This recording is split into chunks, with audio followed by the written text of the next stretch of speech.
तिकडे धाराशिव जिल्ह्यामध्ये ऑगस्ट आणि सप्टेंबर महिन्यात अतिवृष्टीच्या तडाख्यात शेकडो बंधारे हे पुराच्या पाण्यात वाहून गेलेले आहेत। परंडा तालुक्यातील चांदणी नदीचा शिरसाव गावाजवळील बंधारा देखील उद्ध्वस्त झाला होता।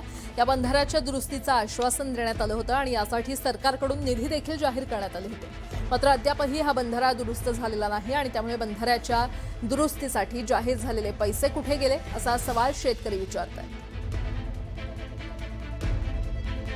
शासनानं मोठा गाजावाजा करत ऑगस्ट आणि सप्टेंबर महिन्यात अतिवृष्टी झालेल्या शेतकऱ्यांसाठी दिलासा देण्यासाठी मोठं मदतीचं पॅकेज जाहीर केलं होतं। मात्र या शासनाच्या मदतीचं पॅकेज जे आहे ती ग्राउंड लेवलपर्यंत पोहोचले नसल्याचं वस्तुस्थिती आपण समोर आणतोय।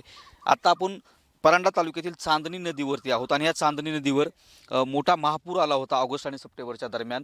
या चांदणी नदी सगळ्यात मोठी परंडा तालुक्यातली नदी आहे आणि या नदीला महापूर आल्यानं या नदीचं पात्र सोडून जे आहे ते हा बंधारा आहे आणि हा बंधारा सगळा पूर्ण उद्ध्वस्त होऊन शेतीच्या बाजूच्या लगत पाणी गेलं होतं आणि सगळी शेती जी आहे ती 4-4 किलोमीटर शेतकऱ्यांची शेती खरडून गेली होती, पिकं वाहून गेली होती। ही सगळी वस्तुस्थिती दाखवली। त्यानंतर प्रशासनाचे अनेक वरिष्ठ अधिकारी या ठिकाणी आले, राजकीय नेते आले, मात्र परिस्थिती जैसे तेच आहे। आता पाऊस काळ तोंडावरती आलाय, त्यामुळं प्रशासनानं दिलेलं आश्वासन पूर्ण झालेलं नाहीये।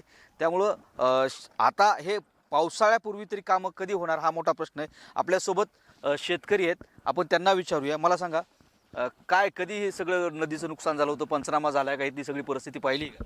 ऑगस्ट सप्टेंबरमध्ये महापूर आलेला होता। त्या पिरियडमध्ये असं इतकं प्रमाणात प्रचंड पाणी आलं होतं की नदी पात्राच्या बाहेर जवळजवळ 2-2.5 किलोमीटरपर्यंत पाणी चौकड गावामध्ये पसरलेलं होतं।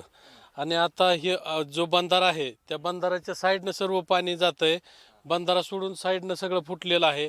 आता जर पाऊस काळ जवळ आला, पावसाळा आला तर आम्हाला बार्शीला जाणं येणं किंवा आमचं जी काय दररोजचं दळणवळण आहे, दवाखान्यासाठी जाणं असेल म्हणा किंवा सर्व काय आमच्या सुखसुविधा आहेत, शेती कामं आहेत, त्या कामाला सर्व पूर्णतः अडथळा येणार आहे। आमचं पूर्ण जीवन विस्कळीत होणार आहे। मदत बघितली, जिल्हाधिकारी आलेत, अनेक नेते आलेत, काय झालं मदतीचं?